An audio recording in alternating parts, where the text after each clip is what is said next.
میرا سوال یہ ہے کہ ہم آپ صلی اللہ علیہ وسلم کو وسیلہ بنا کر دعا مانگ سکتے ہیں؟ بھائی وسیلے کا مطلب کیا ہے؟ اگر وسیلے کا مطلب یہ ہے کہ ہم نبی کو درمیان میں ڈال رہے ہیں اور نبی ہماری بات اللہ تک پہنچائیں گے تو یہ تو غلط بات ہے. اللہ ہماری شہرک سے بھی زیادہ قریب ہے. تو وسیلے پر سوال ہوا. میں نے بزرگ علماء والی مثال دی. جو بزرگ علماء مثال دیتے تھے کہ بچہ ہے چھوٹا اور سامنے کنوں کا درخت ہے بڑا. ٹھیک ہے جی, وہ آپ کے علاقے کی وجہ سے میں نے کنوں کی مثال نہیں دی, میں نے وہاں دی بھی کنوں کی مثال. ٹھیک ہے. اب میں نے کہا بچہ اوپر چڑھ نہیں سکتا, مالٹے تک اس کا ہاتھ پہنچتا نہیں. اس نے کسی بزرگ سے کہہ دیا کہ مجھے کنوں توڑ دیں. اس نے ادھر سے توڑا, ادھر دے دیا. اسے کہتے ہیں وسیلہ.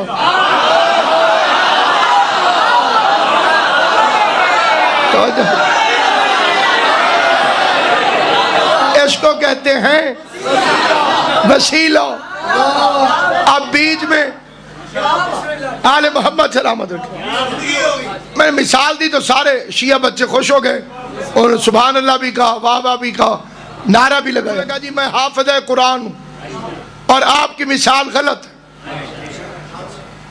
بچے نے اس لیے بڑے سے کہا کہ کنوں توڑ دے کیونکہ کنوں دور تھا اور بچے کا ہاتھ نہیں پہنچتا تھا. اللہ ہم سے دور تھوڑی ہے.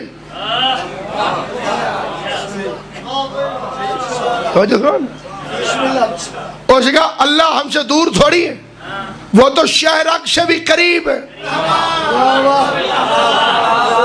جب اللہ اتنا قریب ہے تو میں بیچ میں کسی کو وسیلہ کیوں بناؤں؟ مجھے چادر زہرا کی قسم, تو اتنے قریب ہے آل محمد. ان سے مخلص ہو کے بولو صحیح, زبان تمہاری ہلتی ہے, الفاظ ان کے آتے ہیں.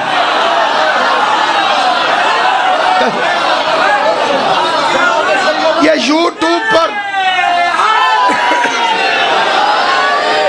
یوٹیوب پر سرچ کیجئے یوم حسین لمس یونیورسٹی میرے نام کے ساتھ, یہ پورا کلپ آپ کو وہاں پہ ملے گا. اس کا سوال ختم ہوا. اگر میں سوچتا بھی تو مجھے جواب نہ آتا, لیکن یہ کوئی ہستی اور کوئی طاقت ہے جو ہم گناہگاروں سے نوکری لیتی ہے اور سچے مذہب کا دفاع ہو جاتا ہے. میں نے کہا بی بی اگر اللہ تیری شہرک سے بھی زیادہ قریب ہے اور تو وسیلے کی قائل نہیں تو اللہ سے کہے جب تیرے مرنے کا وقت آئے یہیں سے تیری گردن دبا دے, ملک الموت کو نہ بھیج.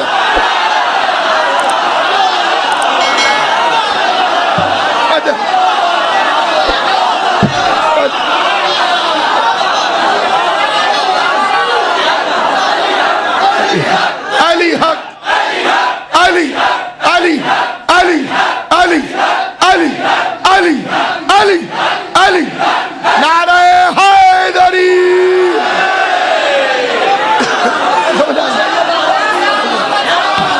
اللہ تو تمہاری شہرک سے زیادہ قریب ہے.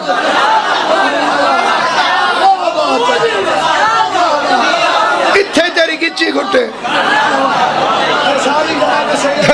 ملک الموت کو کیوں بھیجتا؟ میں پہلے مجھے اس بات کا پتہ نہیں تھا, مبلغ اعظم کا یہ فکرہ سنا. یہ محمد اسماعیل موشن ملت جعفری ہے, جیسے نے شیعہ قوم کا ترہ اونچا کیا ہے نا اس پاکستان کے نجس ماحول میں. اس طیب طاہر ہستی کا نام مبلغ اعظم محمد اسماعیل.